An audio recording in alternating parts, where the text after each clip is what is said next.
The SkyTrak Plus is a great device. Affordable price point, low subscription fees, great accuracy, amazing features. But is it the right device for you? Starting off with one of the biggest positives of the SkyTrak Plus is the space constraints. Other devices like the Mevo Plus, you're gonna need at least 18 feet of depth, but the SkyTrak Plus can operate in a very small space. You can get away with 10 feet of width and probably 15 or 16 feet of depth to make this device work. Now let's get into one of the biggest questions you're gonna have. How accurate is this device? So I've tested essentially every device: SkyTrak Plus, Mevo Plus, TrackMan, Bushnell Launch Pro, Foresight GC3, Apogee, and so I feel like I'm pretty qualified. For each of these devices, I will hit at least 1,000 shots, and I'm gonna compare their readings directly to the TrackMan rating. So the good news with the SkyTrak Plus is I think it is an extremely accurate device. I think if you're above a 10 handicap, I don't think you'll be able to tell much of a difference between this and a TrackMan or a GC Quad. But I do feel like I get probably one in every 20 shots, something that just feels a little off. Maybe the carry yardage feels a little off. Maybe the offline is a little off. Now, it's never to the point where I'm like, okay, that is 100% the wrong read, but it definitely feels like it is off what I would expect on the course. Now, the good news is over 18 holes of simulator play, you're talking maybe 1 to 2 shots are gonna be a little different than the most accurate units on the market. And again, this device is only $2,700. So if that's the biggest issue with the device, we're sitting pretty good, because every other shot seems exactly what I would get on those units that are $10,000 to $20,000. Now, next up, let's talk about balls. You can really use any ball you want. I would probably stay away from like the soccer balls from Callaway. Basically, as long as you put it on that red dot, you're gonna be good to go. We've been using Titleist Pro V1s and have had a great experience. Moving on to price, because it can get a bit confusing with the subscription fees. But either way, if you're looking to get this device as cheap as possible, use our link below from playbetter.com and it's gonna get you the lowest possible price. So with the SkyTrak Plus, it's gonna be around $2,700, give or take whatever sales going on. And then with that, there's a couple of subscription options. The first option is the Game Improvement Package, which is $130 a year and allows you to play third-party softwares like GS Pro. If you want to play courses for the cheapest possible subscription, you're going to pay $250 a year to get the Play and Improve package, and that's going to give you 15 E6 courses for iPad or PC. Onto the setup of the device. The good news about the SkyTrak Plus, out of every device we've tested, it is definitely the easiest to set up, both initially and after you set it up the first time. It probably takes us a minute to set up. We plop it down on the ground, have it in its protective case, and we're good to go. Moving on to simulator programs, we've kind of already talked about this, but one of the biggest benefits I want to highlight again is the fact that you can play with an iPad and those E6 courses. This allows you to build out some cheap simulators, maybe with just a hitting net and a mat, hooked up to an iPad and a TV, and you're playing a full simulator experience at a cheaper cost.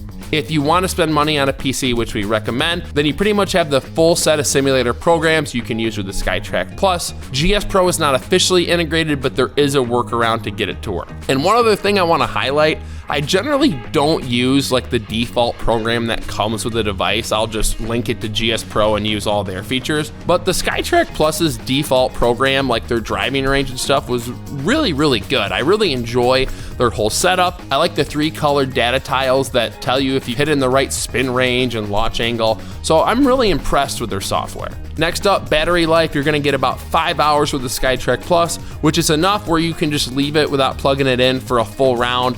But it's not enough where you can kind of charge it rarely. You got to make sure when you're done with it, you get it charged to full battery. But moving on to the driving range, can you use it at the driving range? Bushnell Launch Pro, Mevo Plus you can. What about the SkyTrak Plus? Kinda. You can use it on a driving range mat. So you can't use it with real grass, but a mat works. But if we're being honest, people who think they're gonna bring these devices to the driving range don't really bring them anyway. Like, they'll just leave them in the simulator. I thought I would use these devices at the range all the time. I maybe use them 2 or 3 times a year. Next, we're gonna get into one of the things people think is a con of the device, and that is responsiveness. People say that the time it takes from when I hit the ball to the screen, that's delayed, and I can tell you guys, compared to the original SkyTrak, the SkyTrak Plus, it's not an issue. Maybe a second and a half, but you get used to it pretty quick. And with any of the devices like the Mevo Plus, Bushnell Launch Pro, I don't think this is to the point where it's a deal breaker for any of the devices. So we've talked about accuracy of the device with those driver shots, with those iron shots, but what about putting? Now, this is something I'm gonna start saying in all my videos, so get really close. Stop putting on a golf simulator. I don't care how good the device is at reading at putting. I never think putting is worth it on a simulator, and here's why. First off, you're never gonna get better putting on a simulator. Reason number two, if you're playing with 4 guys, it takes probably an hour longer on average to play 18 holes. Everyone I have over who has done both putting and those auto putt features the programs provide always chooses auto putt because you're gonna get to play more golf, more holes, in less time, and you'll get better quicker. So tip number 1, don't putt on a golf simulator. But if you really wanna putt, SkyTrak Plus I found reads really well on putts. Moving on to lefties and righties. Can you use lefties and righties with the device? Kinda. If you have lefties over all the time, then the option is really gonna be the Mevo Plus. But I think you can make it work with the SkyTrak Plus. With GS Pro, there's a feature that allows you to play out the hole. So what you can do is golfer 1 plays hole 1, then golfer 2 plays hole 1 instead of the traditional back and forth. So if you have that option, then it would be pretty simple. You just move it after every hole, which is a lot less of a pain than when you move it every single shot.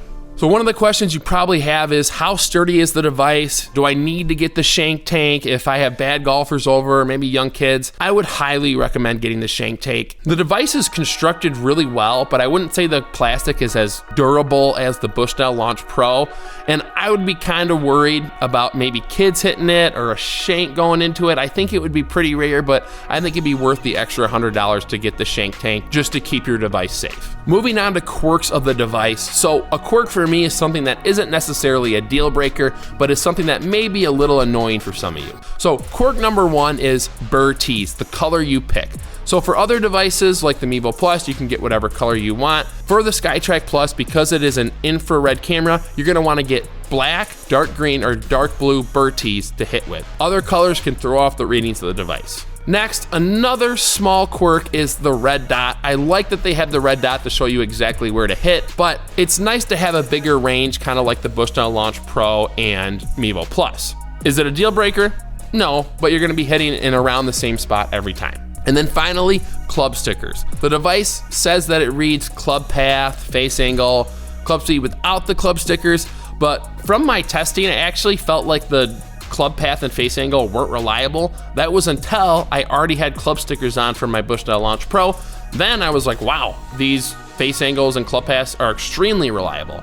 So it works without it, which is nice because some of the other devices don't. But if you want to get it as good as possible, I would recommend getting some club stickers to put on your clubs for the primary users of the unit. Now, adding on to that with club data, the club data is very, very good with the device. I found with those club stickers attached, face angle, club path felt extremely reliable, angle of attack, all that stuff. The only thing that seemed a little bit off was the club speed. When I compared the SkyTrak Plus to the TrackMan, to the Bushnell Launch Pro, Foresight GC3, Mevo Plus, all their club speeds were essentially the same. The SkyTrak was the only one that was off, and I can say for a fact, it feels like club speed is a little off on the SkyTrak. Now, I think they'll get that fixed with some later updates, but I didn't find the club speed specifically to be super reliable. Overall, I think the SkyTrak Plus is a great device. For its price point, its low subscription fees, and how accurate it is, I just think it's a great buy. And I think if you're gonna get it, you won't be disappointed with the device. I think people all the way up to scratch golfers could benefit from this device. I think the offline readings are very good. It calculates gear effect, and I just think it's a great unit. Now, if you do have any questions, feel free to email me at golfbustersofficial@gmail.com. And again, if you guys want to get the device as cheap as possible, use our code and links below. Thanks for watching the video. Make sure to like and subscribe, and we'll see you in the next one.